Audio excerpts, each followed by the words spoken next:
Well, welcome back to what I believe is uh, the new record for simultaneous video conference on our current technology. 16, 17 connections, so that's pretty cool. Um, so we didn't get through all the module one, so I want to get there. When Steve and I are both here, all bets are off on how long things take. Did you guys get a chance to see the Man on the Street video? Anybody have a thought or comment on what you heard, saw?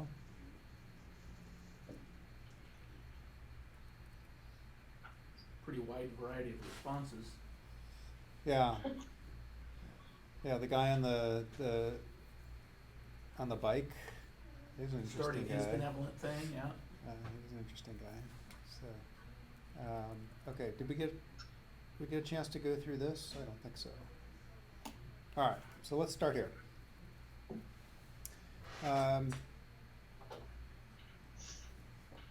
So again, we're not expecting everybody to have any kind of background. This is available to people of all faiths or people without any particular affiliation. Let me force this up here. All right, so here's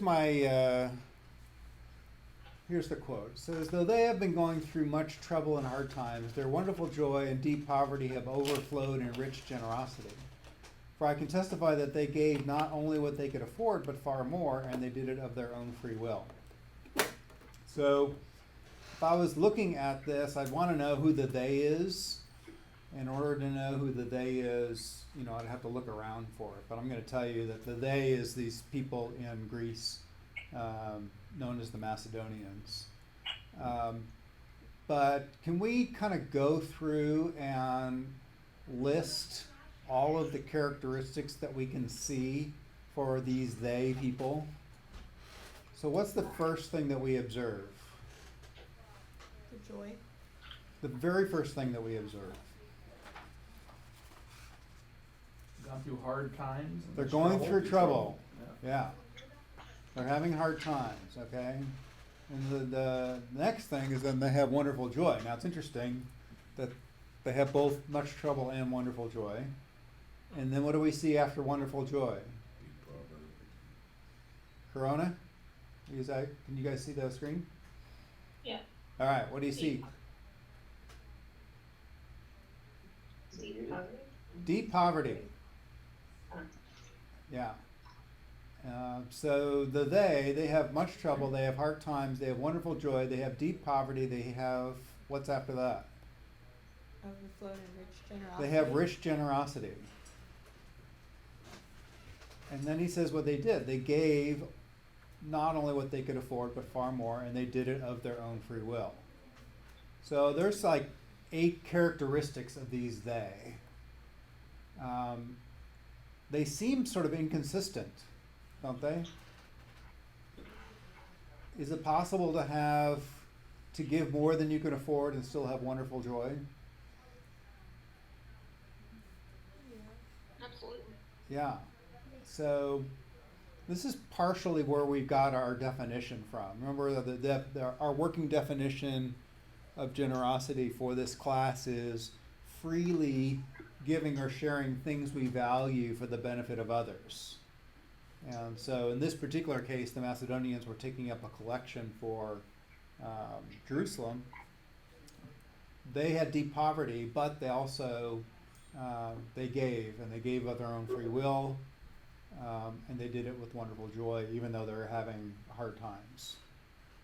So that's for you to think about whether that applies to you today or if that just applies to them back then. But I just wanted you guys to see that. All right. So I'd like you now to either within the people that you can see or on your own, do a little exercise here. Take about 5-10 minutes to come up with a list of the types of people that need generosity. And so,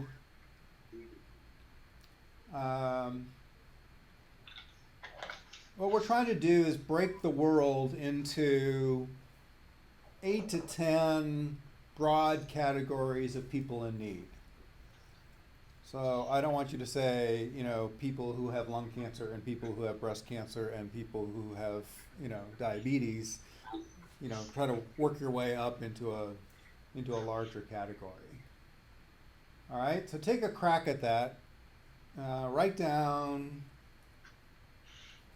your list.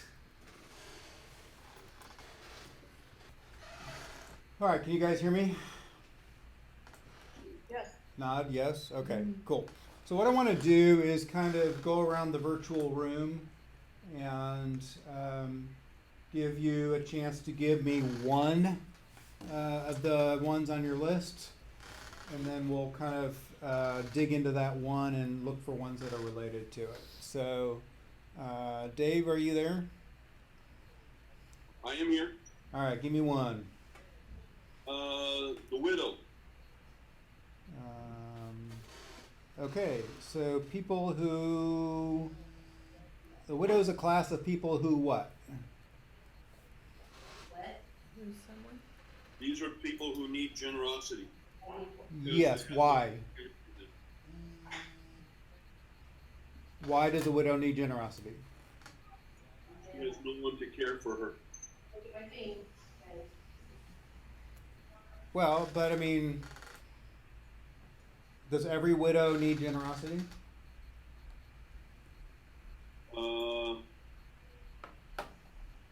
It's a very high list. Well, are you talking about present day widows? No. I'm just trying to create a class of people. So I want to say people who have this condition or people who this or that. What makes a widow somebody in need of generosity? That's what I see what you're saying. They have no one to care for them. Okay, good. So people who need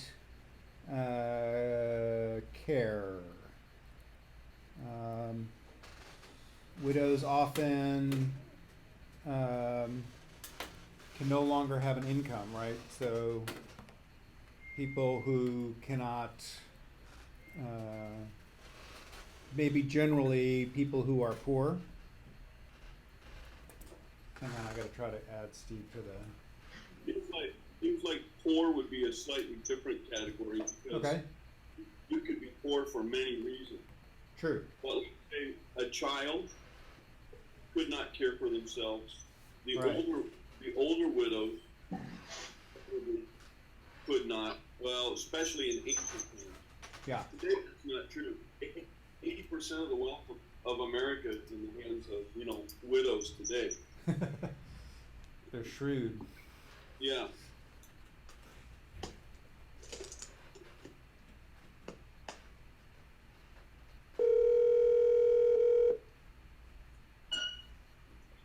Hello.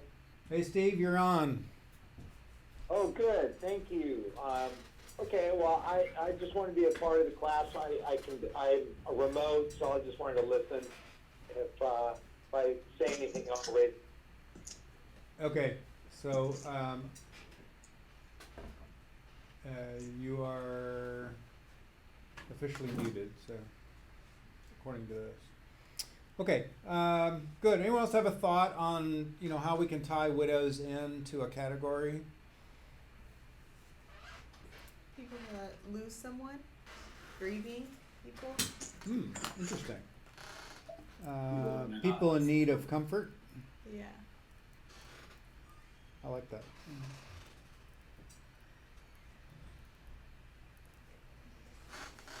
All right.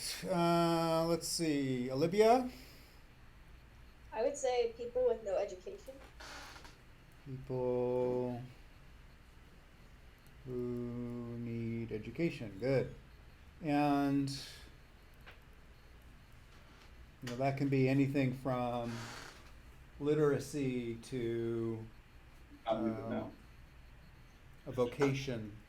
Good. Mark, what you got? I had people that need advocacy or representation, like in the courts, things like that. Good.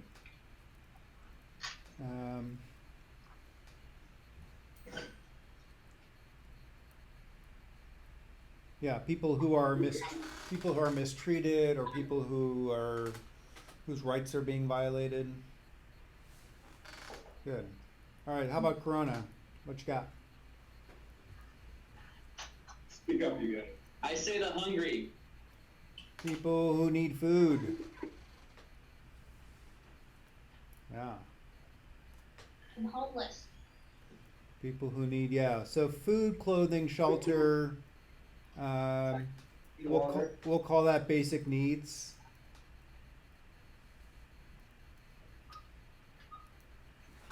Good. All right. Who's got another one that we haven't talked about yet? The sick. People who are sick. Good. People who are prisoners. Prisoners seem specific to me. What could they be in a class of? Why prisoners specifically? One of the things I'm trying to get away from is, the most popular answer, tends to be children. Who are you passionate about? Well, I'm passionate about children. And, what is it about children that, you're trying to address? So what's that? People who are shut in, they're not able to have access Okay, to the outside world. good.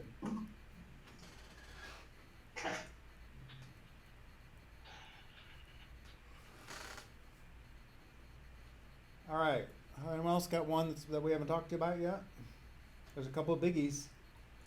People who don't have access to clean water. Okay. Yeah, I'm going to throw that up in basic needs: food, clothing, shelter, water. People that are suffering from addictions. Good. Yeah, I was gonna say people who are like oppressed or out of control of their situations. Like mental illness. Mental illness.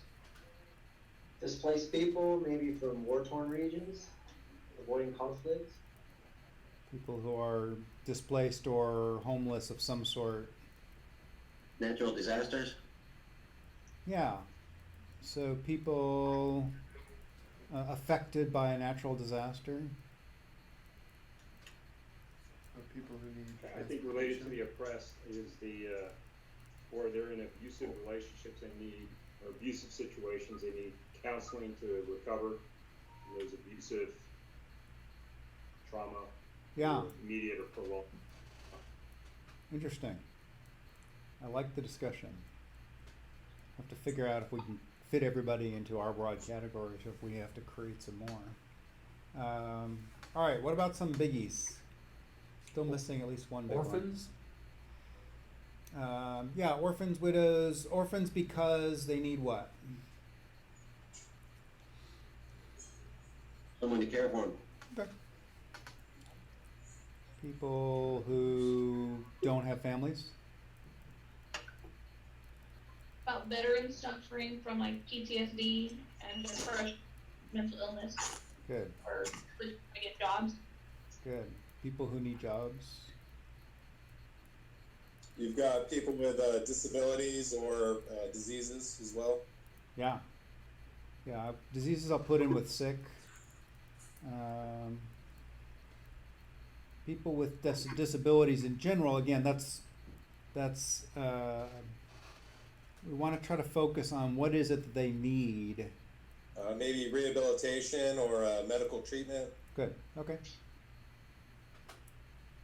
Yeah, so not necessarily sick, but still in need of some sort of medical care or assistance. Good. Anybody else?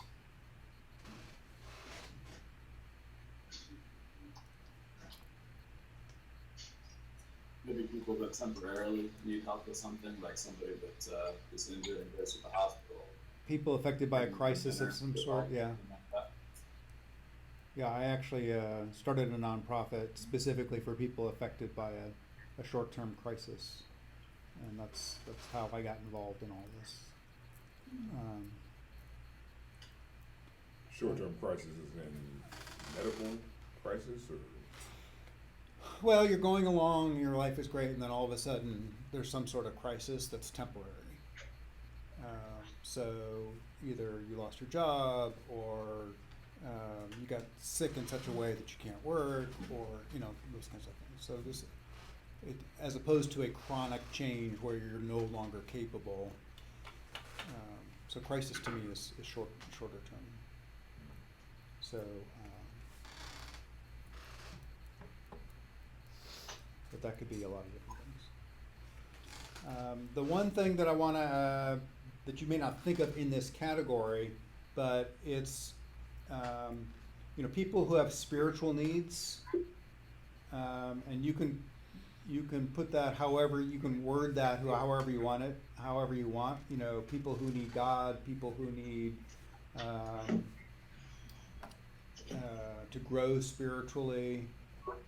But that's a general big category that are people in need. So Hey, while you're working on that, yeah.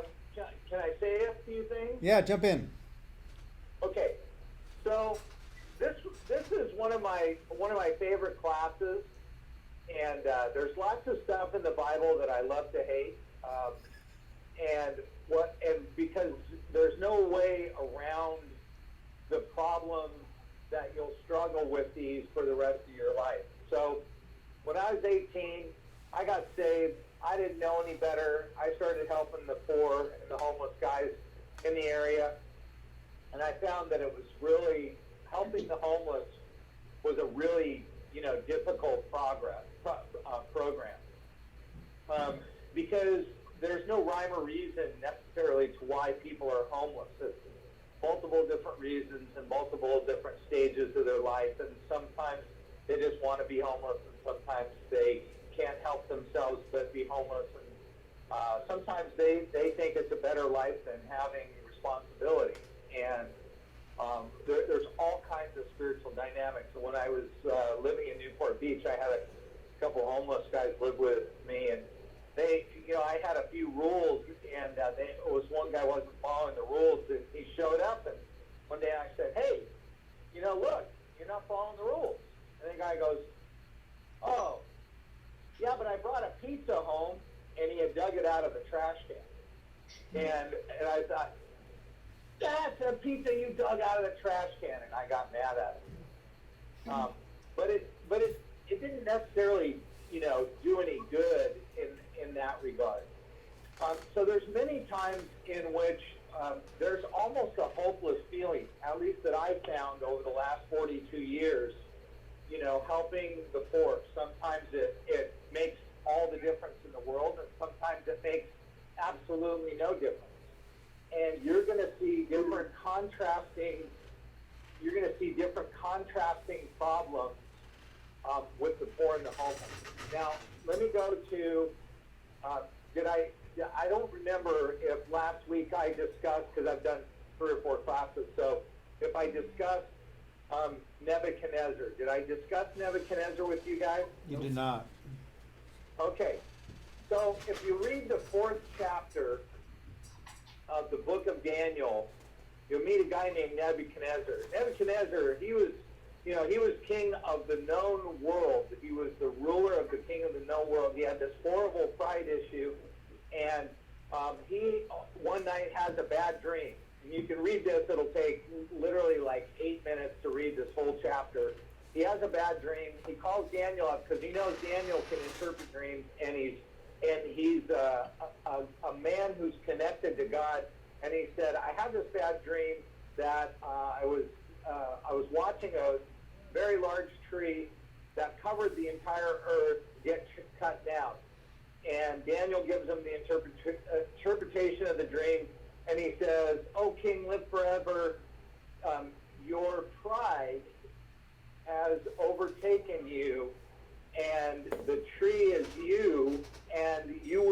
cut down as king if you don't deal with your pride issue. The reason why this story fascinates me is because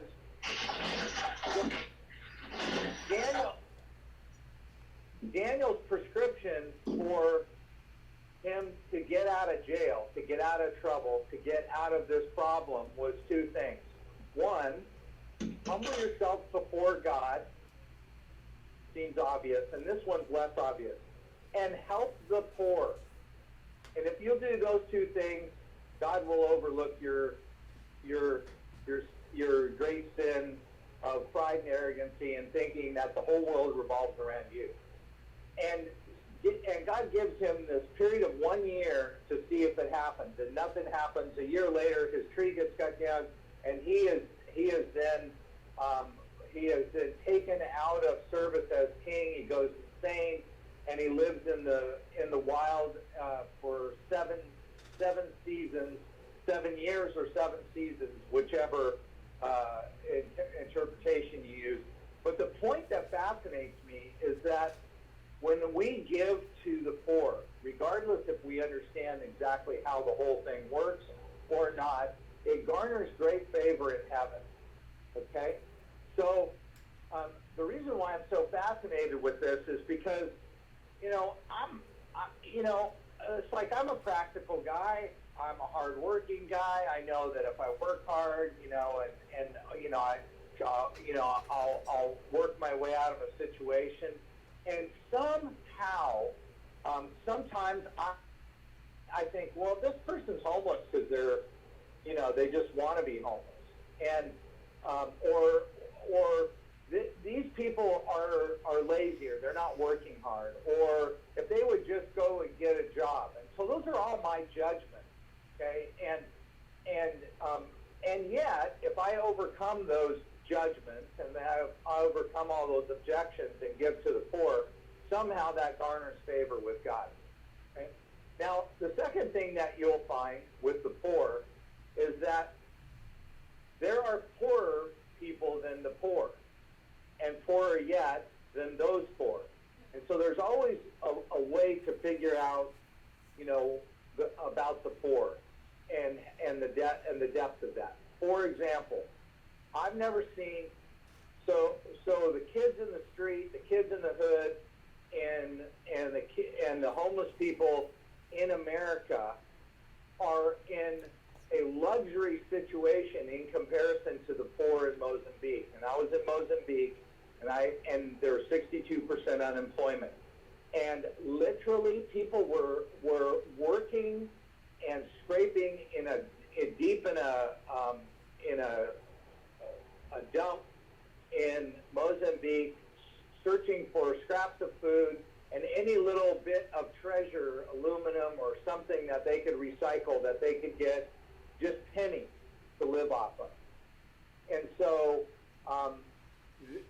when I came back, I looked at the homeless people who have soup kitchens to go to, and they have food and food stamps and ways of getting money. I'm thinking these people are living a lot more wealthy in comparison to the middle class in Mozambique, who have almost next to nothing and have no resources and no place to go for anything. And they have no resources or anything to go, and that's because of 20 years of a horrible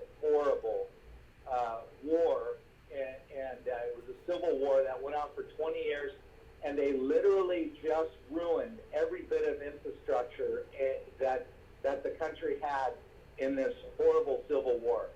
So I will tell you, I've been doing this for 42 years. I've served in soup kitchens. I've gone, into the bush. I've gone to India, into the poor slums in India. If some of you saw the movie Slumdog Millionaire, if you remember when you looked down over the city and there was that city of blue tarps, and there was 100,000 people that lived in 1 square mile. I was in that slum and saw poverty like I've never seen. And yet I went and saw this last summer, even greater poverty. So, if there's a class of poverty that doesn't work for you, you can find another one that will. And if you do, you will move the heart of God in a way that nothing else moves the heart of God. Nothing else moves the heart of God than you taking care of the poor, the needy, the downtrodden. So your reading assignment for tonight is read the fourth chapter of Daniel if you have a Bible, and read Isaiah 58, 1 through 14. And I think you'll find some really, really great insight into the heart of God over the poor, the homeless, the people that are objectified by whatever economic system that you've been aware of. And I'll put myself on mute. Thanks, Steve. All right, so let's, we've got people living in poverty. We've got people who are sick, which we've talked about. We've got people who are oppressed. So that could be all sorts of variances there. People without a loving family, which we've covered. So that could be widows and orphans. People affected by a disaster. People who need skills. So the point of this exercise, 2 points. One is, when you go home tonight, my goal is that you'll look down at your list and you'll circle 2 or 3 that resonate with you, because not all of them will, and that's okay. So put a circle around the ones that say, wow, if I could choose any of these people to help out, which of the people do I have a personal interest in? We're going to use the word passion, but I don't want you to be afraid of that word. If you're not passionate at all about any of these people, then that's fine. But who are the people that interest you and you wanting to improve their lives in some way? So as we start going into identifying organizations and picking organizations, you want to find an organization that falls into these categories. People who need spiritual guidance was the last one. When we talk about people who are sick,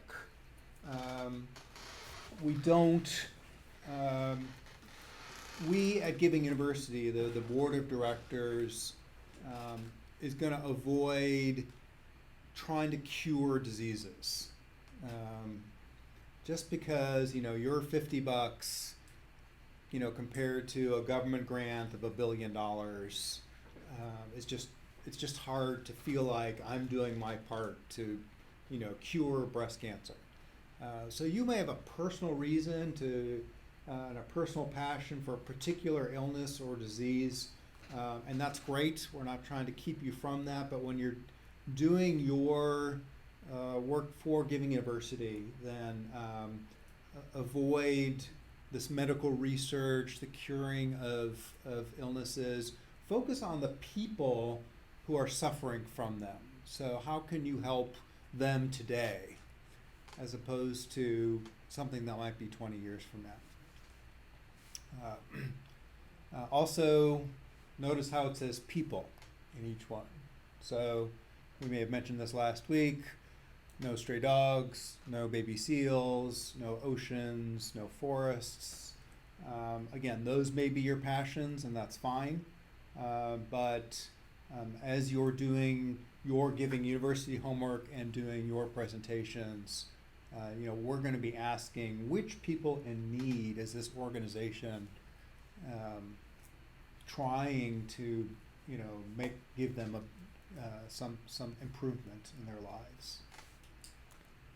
So, no political causes that are purely political, and so I like to, pick guns on this one because you know, at this company, there seems to be very strong, passionate people on both sides. You know, so if something is just a lobby, so when we say lobby, that means trying to convince somebody of something. Okay, if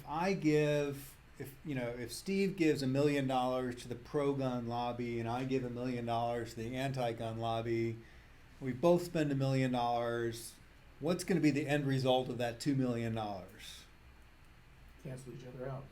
Yeah, I mean, whose minds are going to be changed and whose lives are going to be better? It's really, really tough to, it's so indirect. So again, it may be a passion of yours, but just try to avoid something that's purely political. We do have people that want to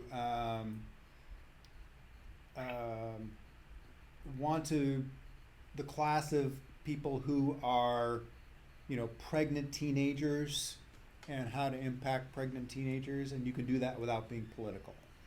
So I'll just leave it at that. Okay, questions on that?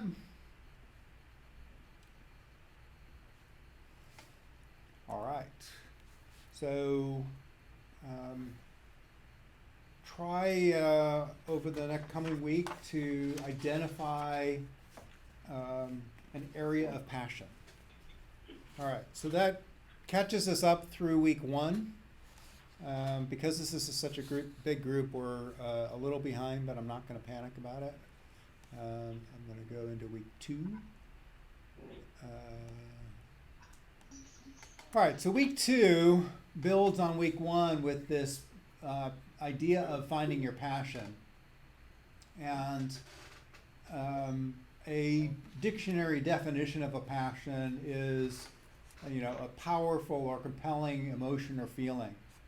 And, not everybody is going to start off with a passion, and that's perfectly okay. But our hope is that as you start getting involved, or something comes along in your life, that you'll find something to be passionate about that leads you to want to be more generous in that area of passion. The reason, I guess, is obvious. If you are passionate about it, you're more likely to be involved. You're more likely to talk about it, get other people involved. You're more likely to be joyful as you're giving of your talents and your money and your time. So if nothing feels like a passion so far, then don't worry about it. But just have that in the corner of your mind as you're going through this. So next week we may ask you to share a passion. We'll never require you to do that, but you will be presenting an organization. We'll ask you why, and the presumption is that that it aligns with your passions somehow.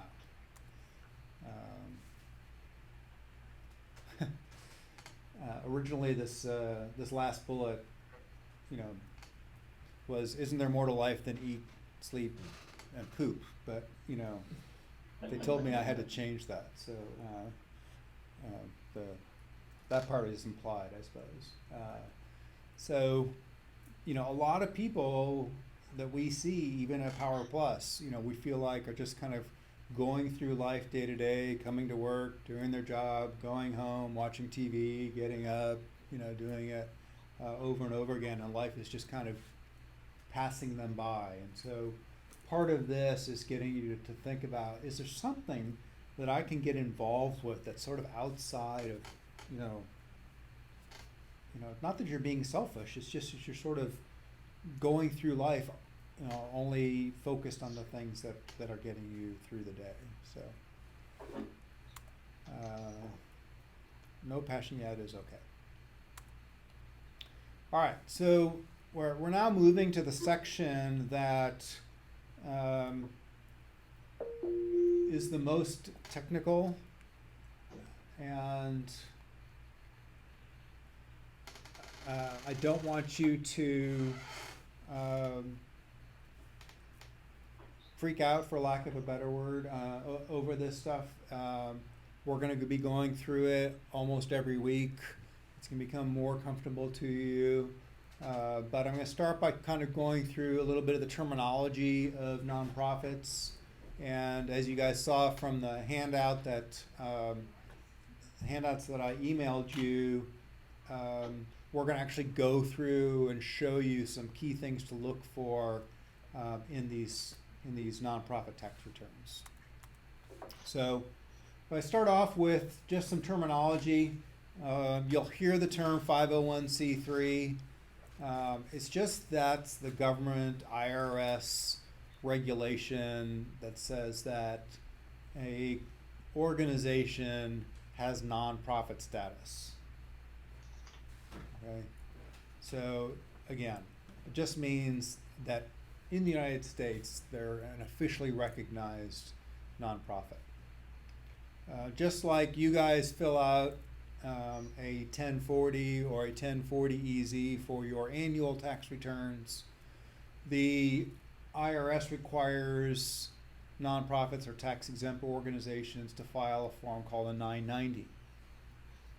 And there are three versions of that form. There's the 990, there's the 990EZ, and there's what's literally called the 990 postcard, which is a one-line tax return that says how much money came into your organization. And so depending on the size of the organization determines whether you have to fill out the full 990 or the 990EZ or the 990 postcard. So as we go through this, if you've already picked an organization and they turn out to be really small, you may not find a 990. And so, but for the purpose of this exercise, we want everybody to be able to analyze a 990 and pass judgment on it, be able to talk intelligently about what they see about it. So if you found an organization and it's too small, doesn't mean we hate the organization. It just means you can't use that organization for your exercise. Okay? So find an organization that's a little bit bigger, it's doing similar work. Now you may at the end of your thing say, hey, I did a review on this organization and I looked through it and these are the reasons why I don't want to support it. And that's perfectly okay. If Steve unmutes, and he was still on, which looks like he may have dropped off. One of his favorite things to say is a no is as good as a yes. Okay?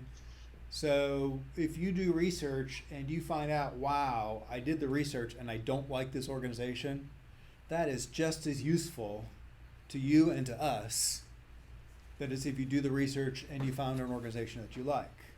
Okay? So, you may find an organization you don't like, you may then present that and then find an organization that you do like, or you may pick some other organization that somebody else chose and give to that organization. But I think you will benefit more by finding one for yourself that you like. But if in the process you found one that you didn't like, we'd like to hear that too as part of your analysis, because we like to have, not that we'd ever publish it to the world, but we like to have this large database of organizations that today are doing really great stuff and organizations that today are have some problems. And those organizations can change categories from year to year depending on leadership changes and all kinds of things. But there was one particular organization in India that we gave to year after year after year, and they were doing great things. And then the founder of that organization fell into some personal issues, did some things he shouldn't have done, and we basically ended up having to no longer give to that organization as long as that guy was involved in it. So those kinds of things happen. You may hear the term NGO. It's used a lot in nonprofit circles. Because 501c3 is United States specific, they've come up with this term NGO to be more international. technically it stands for non-government organization, which to me doesn't really say nonprofit, but that's sort of what it's become to mean is for NGO.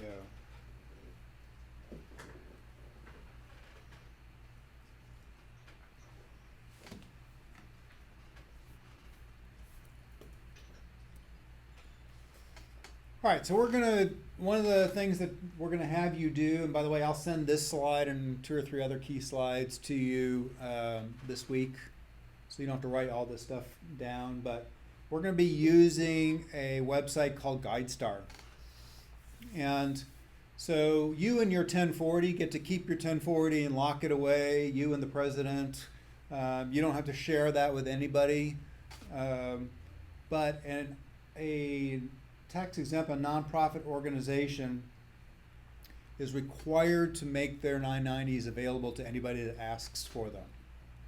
And so this GuideStar is a nonprofit that has literally gone out and made a deal with the IRS to publish everybody's 990s.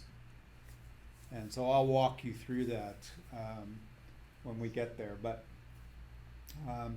we can all, it's free to join, and you can do that if you want, but we can all use the Giving University login and share that because it's free. It's not like we're giving you away something and cheating the organization. The one rule is that 2 people can't use it at the same time with the same login. And what that really means is that when the week comes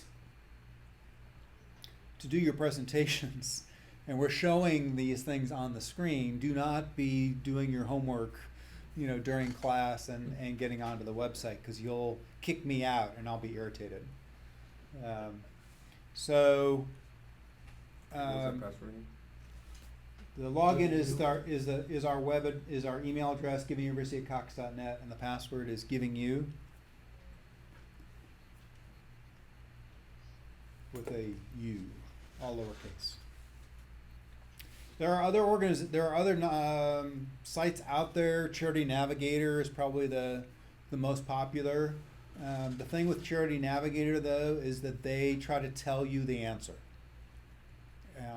So they'll give each charity 4 stars, 3 stars, 2 stars, 1 star, based on what they determined is, good, bad, and ugly. We don't want to take their word for it. We want to show you, key things to look for that don't just fall under being able to give it a 3 stars without knowing why, or 2 stars. So we'll be focusing on GuideStar. All right, so can a nonprofit make money? Yes or no? Yes. Yeah. Yes. Okay. So the definition of a nonprofit is not a company that doesn't make money, because nonprofits can make money. They can make money in 2 primary ways. What are those 2 ways? What's that? Donations or? Fundraising. Well, fundraising and donations are the same. People getting money from people, or charging for stuff. Charging for stuff. Yeah. Okay. So, and different nonprofits work in different ways. Every hospital is a nonprofit. Okay. How do hospitals make most of their money? Charging for everything. By charging for everything. Okay. Charging insurance companies lots of money. Okay. So 90+% of the money that a hospital makes comes from charging for stuff, as opposed to a donation. It can also spend less than it brings in. Okay, and some nonprofits are notorious for this. Has anybody heard of an endowment fund or an endowment? Yes. What does that mean to you?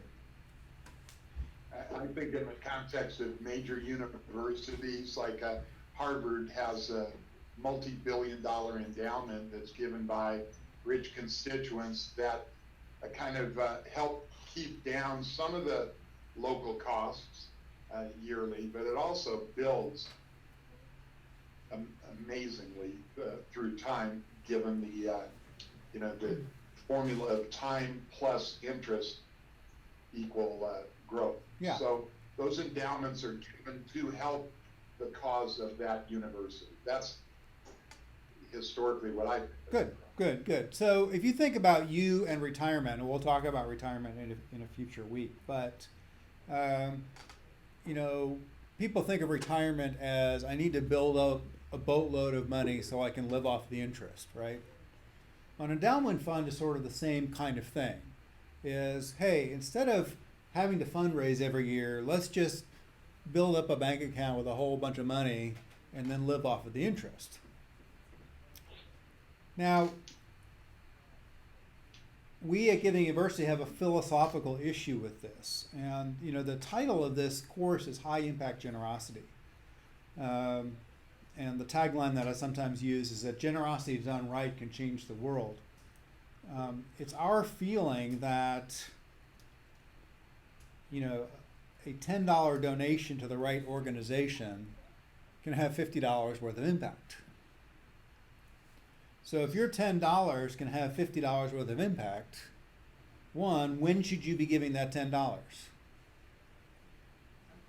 Now or 50 years from now? Now. Okay?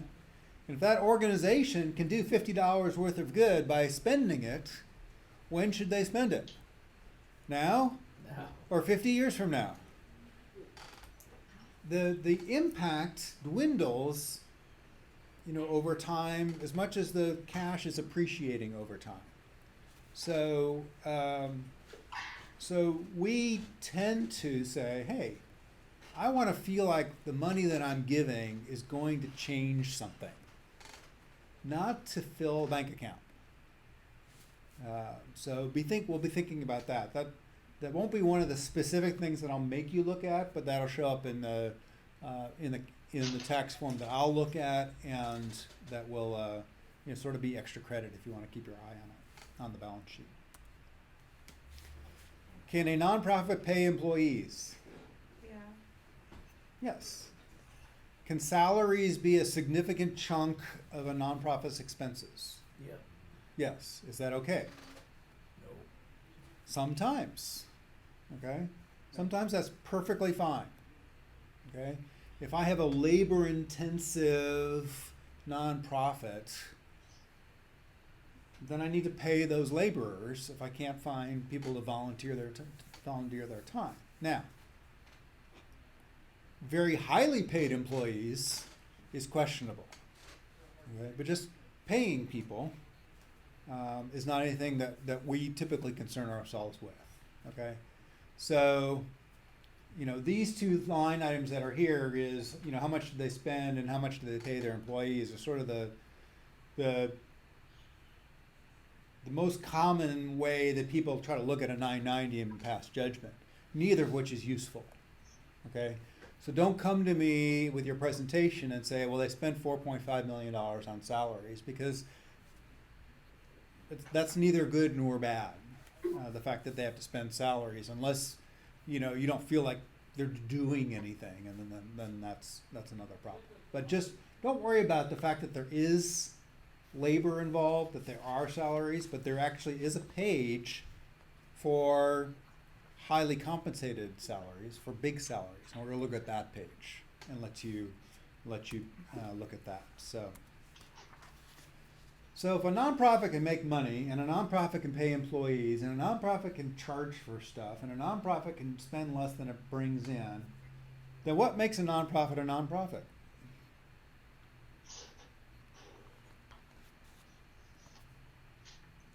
Did I have that sufficiently confused everybody now? Is it because it's a company that's out there to help others? Yeah, essentially, what makes a nonprofit is how they're allowed to spend their money.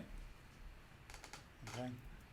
So if that company got an extra $1 million, what are they allowed to do with that $1 million?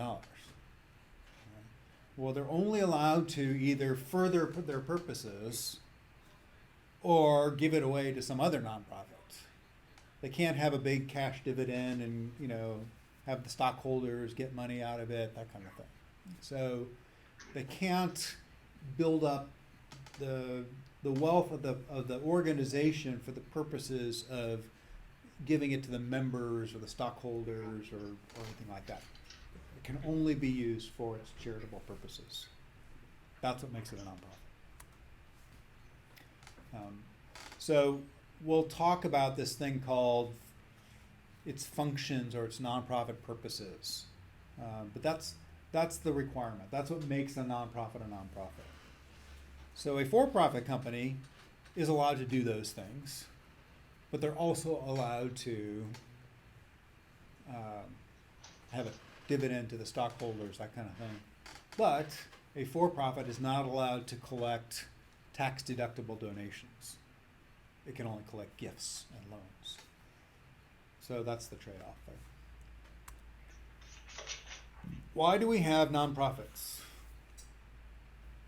So there are some countries that don't have a nonprofit designation.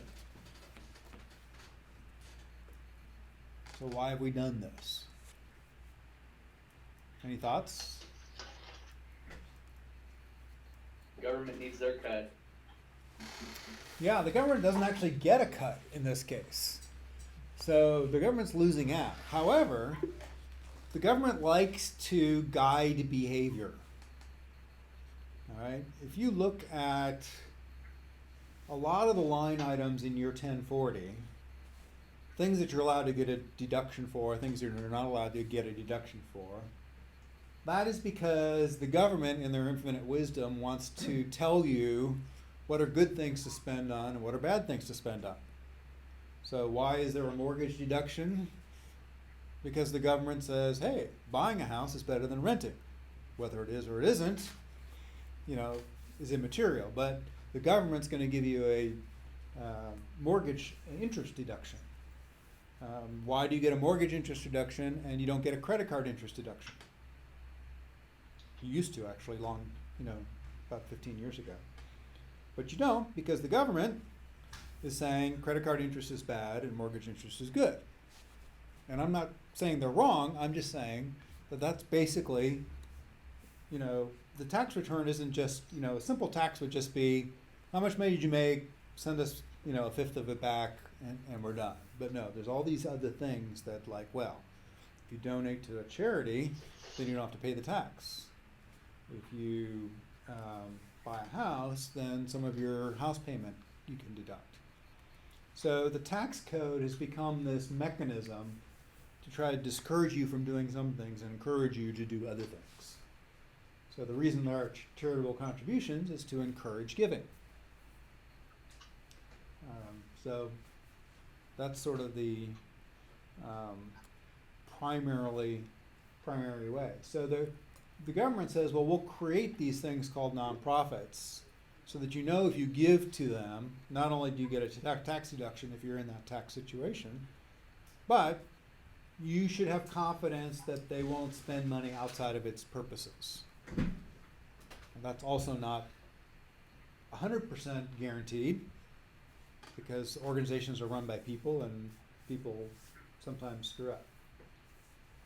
So, and so there'll be another video that I'll have you guys watch, if not this week, then the following week, so that you can see just how bad some nonprofits can be. That can be fun. All right, so have we discussed how many nonprofits there are in the United States? Anybody have a guess?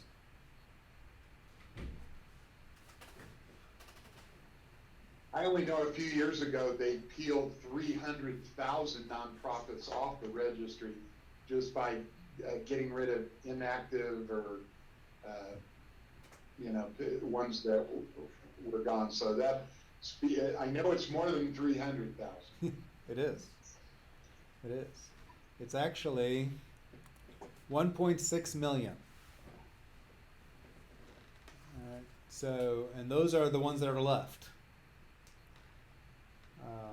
And so if you said, well, I'm going to give $1 to every tax exempt organization, how much money will you have spent? $1.6 million. How much of an impact would you have had? None. Right? So, part of this is to get you to narrow yourself down from 1.6 million, down to a handful. So, if you get yourself down to, 1 to a handful, then you can feel like your money is having an impact, and it also gives you the right to be able to say no. If someone comes to your door and is selling magazines for the veterans, or if somebody calls you on the phone and says they're raising money for firefighters for the homeless or something like that, one of our goals in this class is to convince you that you don't have to say yes to everybody. You don't know that person on the phone or that person coming to your door, what that organization is, but you could say, hey, just a minute, let me go on to GuideStar and take a look at the 990 for this organization. See how they react to that. So, can't give to all of them, so we're trying to get you to find your passion, find organizations that align with your passions, and focus your financial gifts on those organizations. All right, so now you also have the right to dig in. I taught this class, I've been teaching this class for 12 years now, on and off. And I remember a specific class in 2008 where I lost a group of people that had called in because they said, well, right, do you have to say that this charity is good and this charity is not good? And so we scratched our heads for about 15 seconds, and then we said, well, hey, we have that right. You have that right. So if I have two organizations that do similar things, which organization should I give to? The one that's having the most impact, the one that's the most effective. Okay? So I'm, in essence, passing judgment. This one's better than that one, in my eyes, and that's okay. So, Other factors in there excuse me? besides just the. I'm sorry, I missed the question. Are any other factors that you see besides simply who's the best at doing what they do? Yeah, I mean, there are factors, but let's ask the question again after we go through these key things, and because I want to kind of go through, the 4 or 5 key things that we're going to look at. That'll give you an objective way to kind of pass judgment. There's a lot of subjective things, if you like the board or those kinds of things. There may be some things in there, but we're going to try to stay objective in here, because you're going to make a presentation and the board's going to vote yes or no, and I'm kind of going to give you the guidelines on how that works. Some organizations are too small, so they're going to file the 990 easy or the 990 postcard. You're going to go into GuideStar, you're going to type in the organization, and it's not going to find the forms. And I just have to say, sorry, please choose another organization. Not that that organization is bad at all, but one of the goals is to teach you how to do an analysis of a full 990. So you'll have to find an organization that has one. GuideStar I've already given you. So we'll do live demos here, but I've got some screenshots that you can see. In the upper right hand corner there'll be a little dash dash dash. You'll click on, you'll say sign in, you'll put in the email address and the password. And then again, they change their website about every 6 months, so these screenshots are a little old. But in this search box near the top, you'll just type in either the name of the organization, or you can actually type in a category.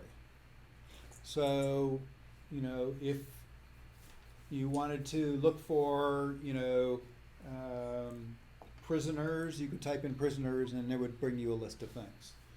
You can also refine your search by state. So you can just look at the ones that are in California to help you find the ones that are local. You'll see a slide on this in a minute, but the assignment that you guys have is to find an organization within driving distance of your home that's impacting people in that area. So just because their headquarters are here, if they're serving people overseas, that's not a valid organization for this particular exercise. Somewhere, you know, in the 50 to 100 within, you know, 50 or 100 miles of your home, wherever your home is, those are the organizations that I want you to limit yourself to. That will give you the ability to find a way to participate with that organization instead of just appreciating them from across the miles.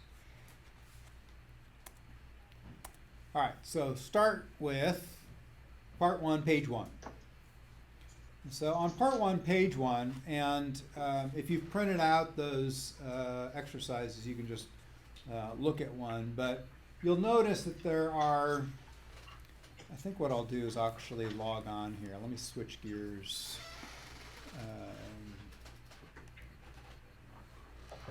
share. I'll give you guys the live demo here.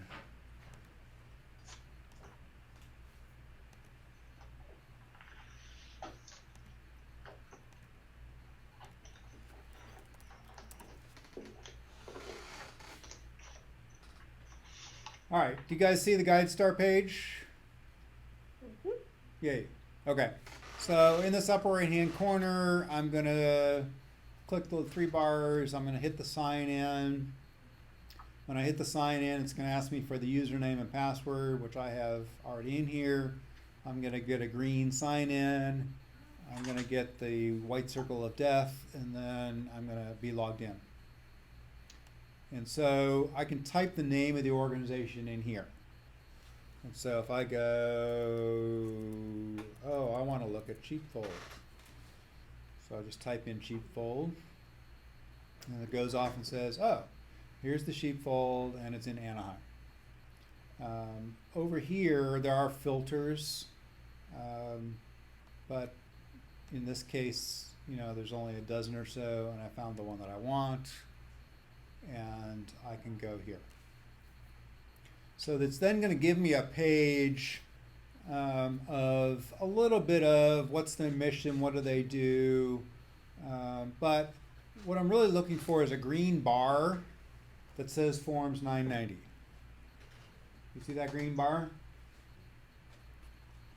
So I'm going to click on that green bar, and it's going to give me years, okay? Do not worry that if the most recent year is 2014. That's okay, the way these things work and the time that it takes for them to get the forms. It may take a while, so it's not a you know, you can't use this organization because it's an older form. Okay, so the first thing that I'm going to look at is whether this in the upper left-hand corner says 990. Because if it says 990 easy, then it's a no. Okay. So I'll get a 1-2-line mission statement up here.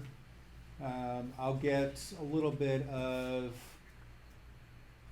how many employees do they have versus how many volunteers do they have. That's interesting.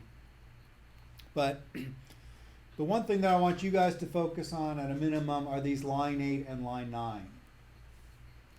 So line 8 is how much do they receive from donations and grants versus how much do they receive from charging for stuff.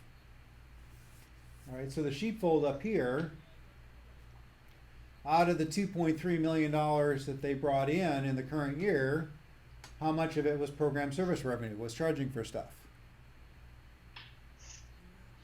0. Okay?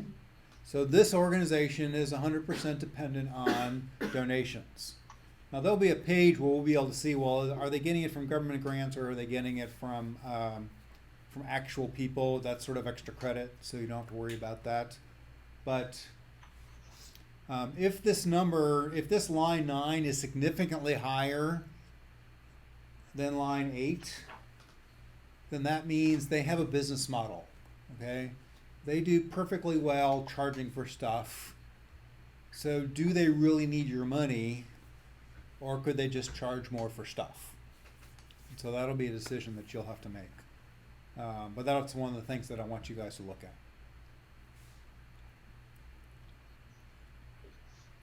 So that's really it on page 1.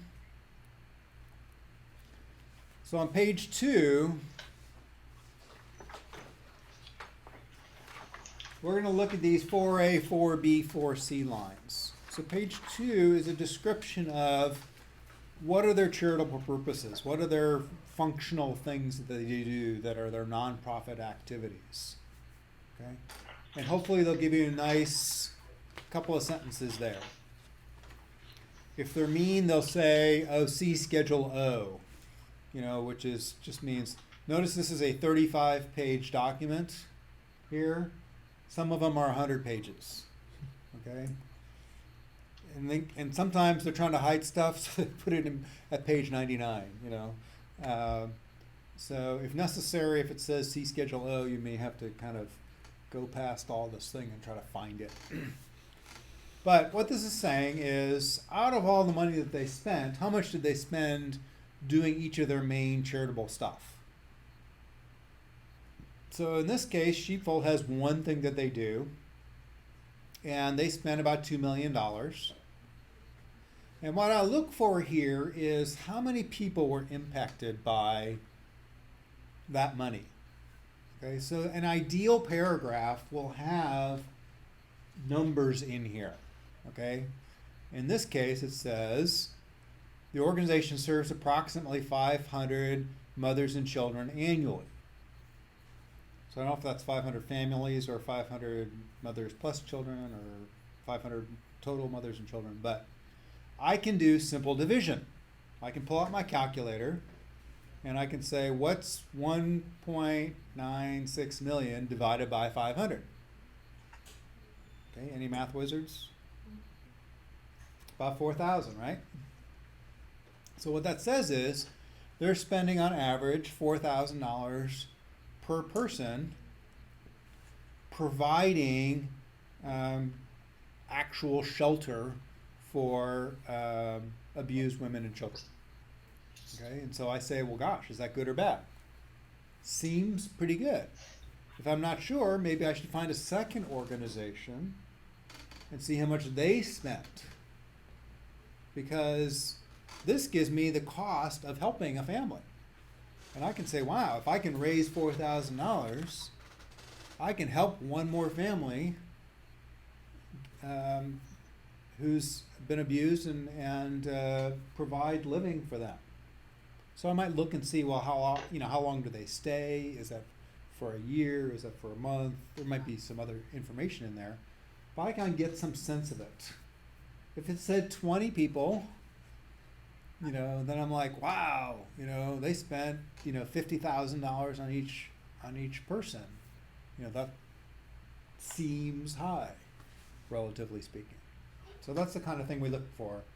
If it doesn't have a number there, then either they just didn't fill out the form very well, or they're hiding, or I may have to call them and say, hey, I need to get a sense of how many people you're helping.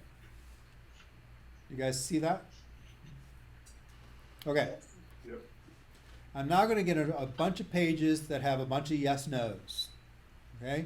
Skip all of those pages. I think I've omitted them from your handouts because I've only left you with the 5 or 6 key pages.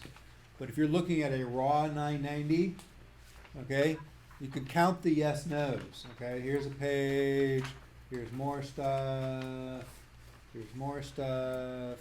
Here's more stuff. Like all this information that the government thinks is useful, which is not all that useful.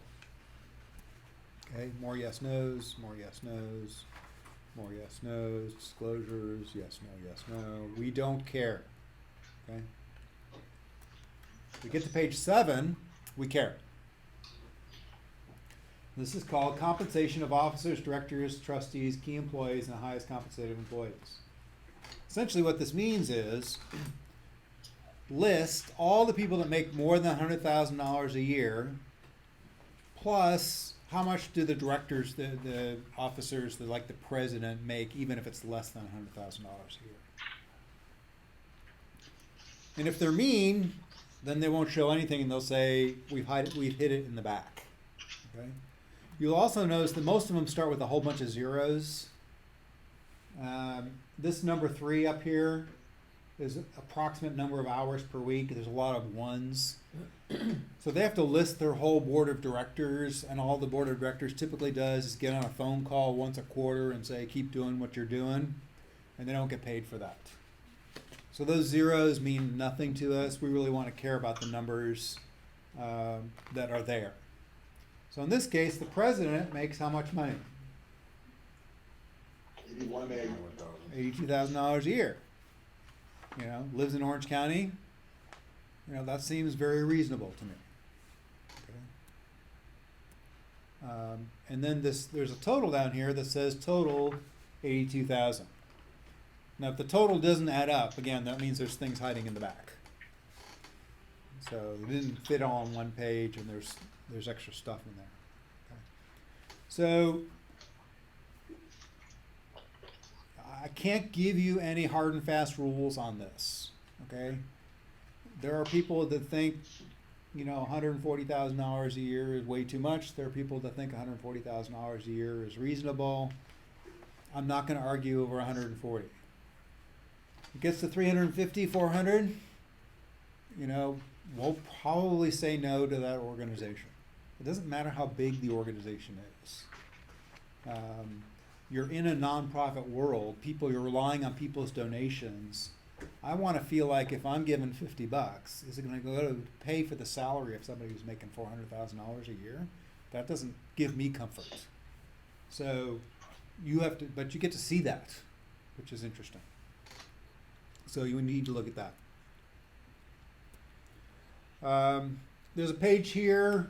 This is sort of an extra credit page. The one thing I look on this page, this statement of revenue page, there is a line that is government grants, this line 1E. So if an organization relies heavily on government grants, there's two issues. One is, you know, do they really need your money? The other is, what if the government changes their mind and says, I don't want to give to this organization anymore? What happens to that organization? Okay. They may have to go under, and then what happens with your donation? So, extra credit. In this case, again, 2.2 million out of their 2.2 million is coming from donations. All right, so the last meaty page that I want you to look at is this page 10, which is part 9 in Roman numerals. It's called the Statement of Functional Expenses. And what they have to do on this page is provide 4 columns. The first column is the total. The second column is what they call program service expenses, which is how much do they spend doing their nonprofit stuff.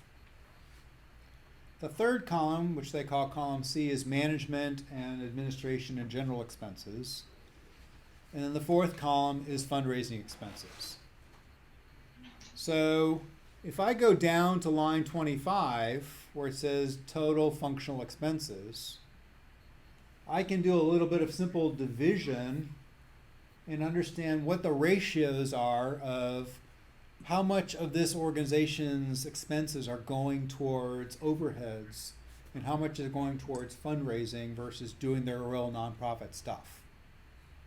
Okay, so I'm going to generally give you what we call an 80-10-10 rule. Okay, So column B should be 80% or bigger. Column C should be 10% or smaller. Column D should be 10% or smaller, as a rule of thumb. If it's 12%, 13%, whatever, I just want you to be able to look at that, okay? Would you please repeat those? Sure. For just So, math wizards, what's the easiest way to take 10% of something? Remove a zero. Move the decimal place over 1, okay? So the 2.26 million that Sheepfold spent, 10% of 2.26 million is what? 260,000. 226,000, right. So what I'm doing is I want to compare 226,000 to these last two columns. Okay? 180,000 is less than 226,000, so it's less than 10%. 113,000 is less than 226,000, so it's less than 10%. So this organization passes my rule of thumb 80-10-10 rule. Do you guys see that? Yep. Okay. Everything else you can ignore. Okay? Now, if you want me to look at things, I'm happy to look at things, and because when I look at it, I'll be looking at other stuff. But I don't want to overwhelm you with, dozens of things to look for. But Why was there a negative number on there? I'm sorry, was there a question? Why was there a negative number? Why did they have negative expense? Yeah, it's a good question. I would have to ask them.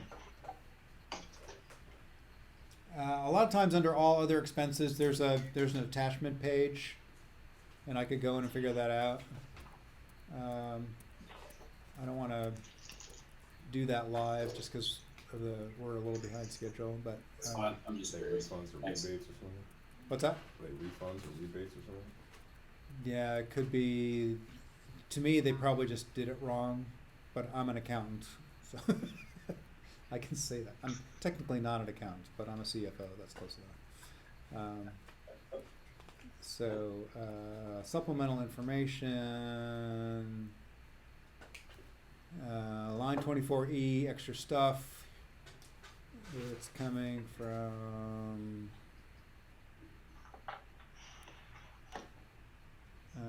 less assistance to individuals, program service expenses, negative 470. So, in my mind, they filled out the form wrong. Assistance to individuals is up here, and grants to assistance 471. See it up there in line 2. And for whatever reason, they subtracted it back out again, which they shouldn't have done. So weird, but I'm not going to fault organizations for hiring bad accountants or doing bad accounting on their own. I offer it as a service, as part of my sharing of my little needed talents, is helping organizations do these kinds of things. But yeah, that's where that came from. Do you see that? So it's plus 471 up here, and it's minus 471 ish down here, less other expenses. But they shouldn't have done that. They should have just kept. They should have just kept this number up here. Thanks. All right. So, given that information, grab your handout if you have it. If you don't have it, then share with somebody next to you. And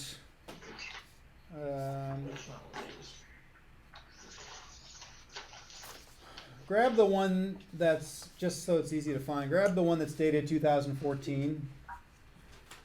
Because there's two of them that are dated 2013.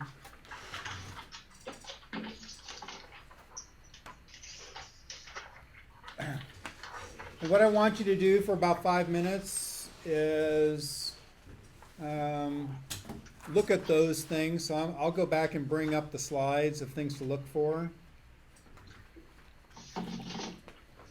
but I think I've only given you the pages that have useful information on them. So see if you can identify something on each page that you like or don't like. And you can do that on your own or with the person sitting next to you. If you're going to talk, put yourselves on mute. All right, so let's go through this one. I taught I did a teaser giving university class at Cal Poly Pomona at the university, and gave them this as their exercise, and then later told them that this organization is the Cal Poly Pomona Foundation. So, which they get hounded by, all the time. So, so just by looking at the numbers, we just want to look at a couple of things. Okay. So on page 1, again, we typically compare line 8 to line 9. They brought in $29 million, a lot of donations. They also charged for stuff, $17 million. It's a fairly interesting percentage, but it's not overwhelming. The more interesting one is this line 10, which is that in the prior year they made $7.1 million in investment income, which to me implies that this is a giant endowment. If you go down to total assets, again, extra credit, they have $218 million in assets. You guys looking at the same form? That's not moving. Are you looking at it there? Oh. Hang on. Please stand by. Line 20. Yeah, hang on. I'm going to bring it up on the screen here. Oh, cool.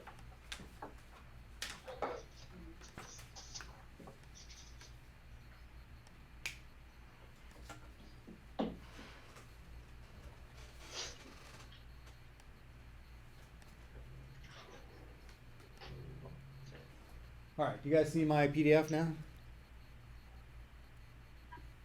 Yes. And it moves when I move? Okay. So, yeah, notice down at line 20, total assets, $218 million. Now, we don't know if that's, buildings or cash or whatever at this point without looking at the full 990, but, okay. So, what is it that they do? Well, they do research activities. They award externally funded grants and contracts. And they said that they gave away grants of $1.8 million, but they had expenses of $12 million. Okay? So that seems a little fishy to me. They provided dining services for the convenience of students, facility, and staff, and spent $11 million to provide food in some form. But what do we notice about the revenue earned for that line item? So you can see how they break down what they spent for doing that thing versus what they brought in for doing that thing. So the research activities had revenue charging for stuff, which I'm not sure how that makes sense in awarding grants, but they charged more than they spent. That's a for-profit part. Probably licensing a patent portfolio. Yeah, could be. 4C, they brought in $13.3 million and spent $10.6 million. So their dining facilities are making money. So really their only nonprofit one is this middle one, which is instructionally related programs and activities. So if I were to give to this organization, which I'm not saying I would, but if I were, I could earmark it and say, I only want my money to go to instructionally related programs and activities, and earmark it for that particular thing. So if there's one piece of an organization that I really like, or if there's one branch of the organization that I really like, I can earmark my funds for that particular piece, and that organization is required to follow my wishes.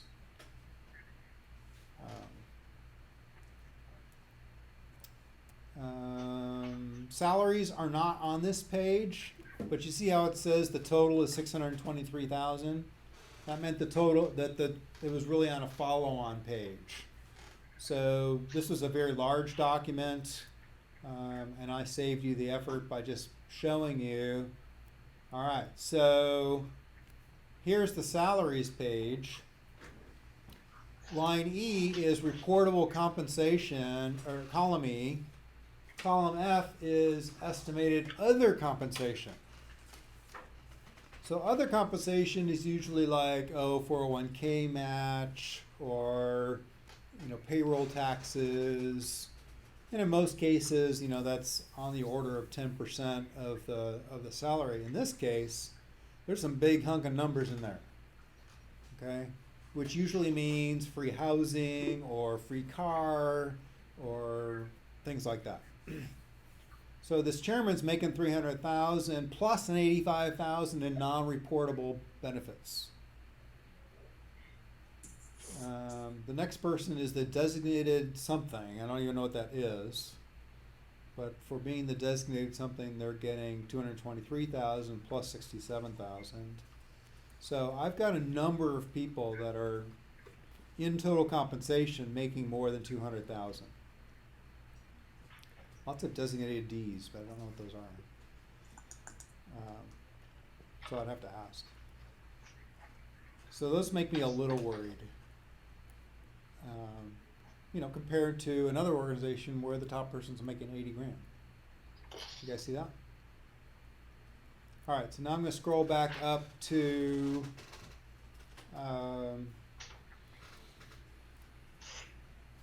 here. And again, this is sort of just extra, but here's the government grants that says that out of the 30 million that they brought in, 8.6 million was from government grants. In a lot of cases, what I'll do is I'll unwind that number when I'm doing some of my calculations, when I'm doing percentages, because how much work did they have to do to fundraise to get those, government grants? And then I come down here to my statement of functional expenses, and I can see here, again, this is extra credit here, but this line 1 is very important to me.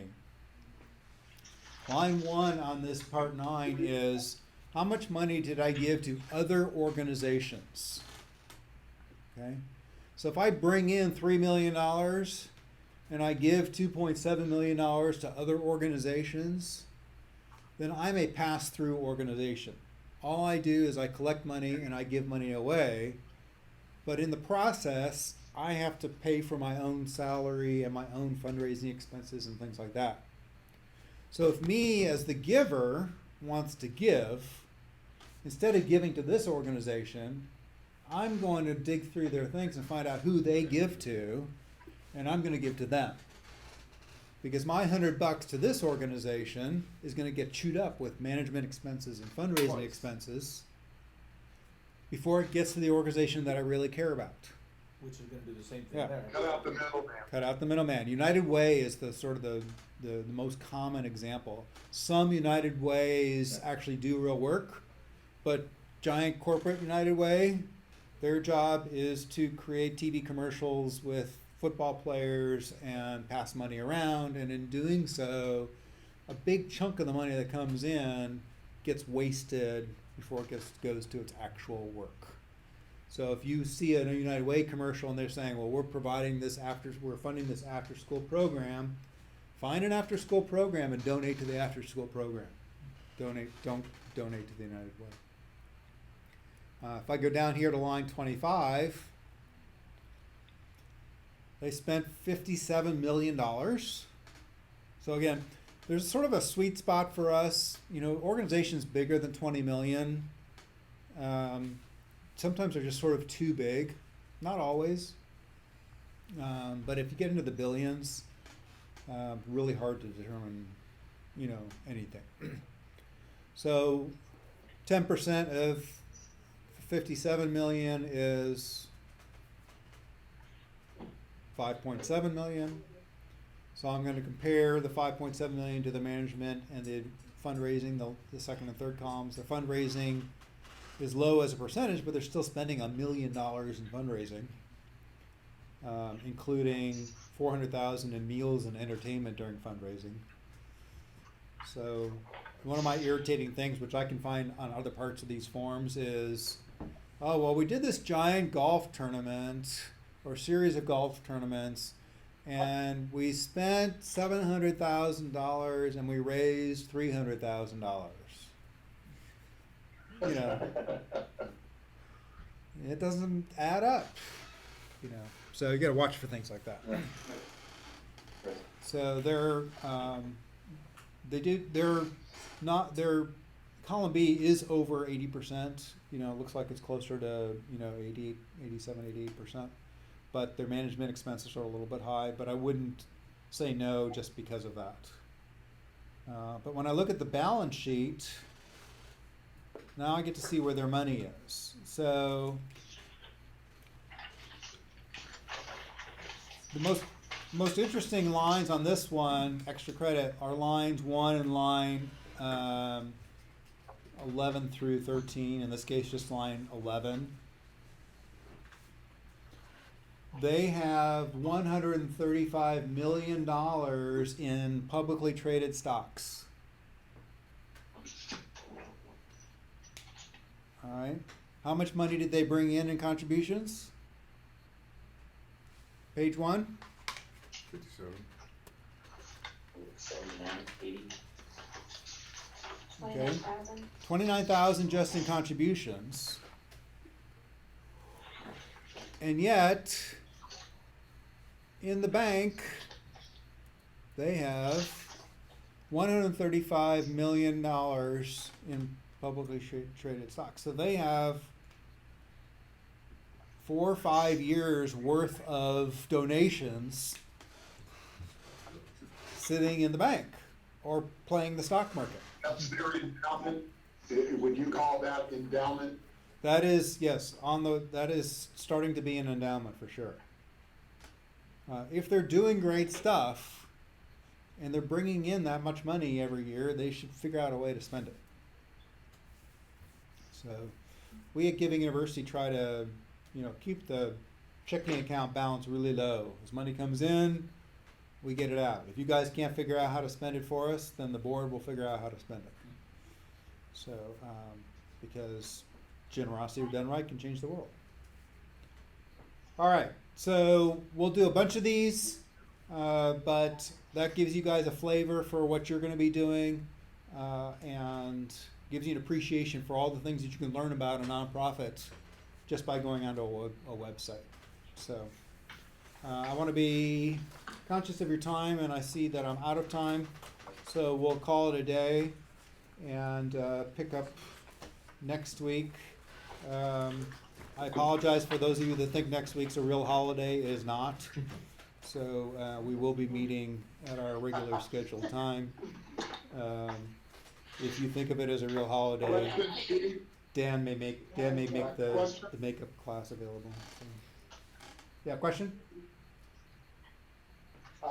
Where can we as students look at some of these ratios and where can we start to glean that 3% is good, but 4% is starting to get over, or 9 or 10%?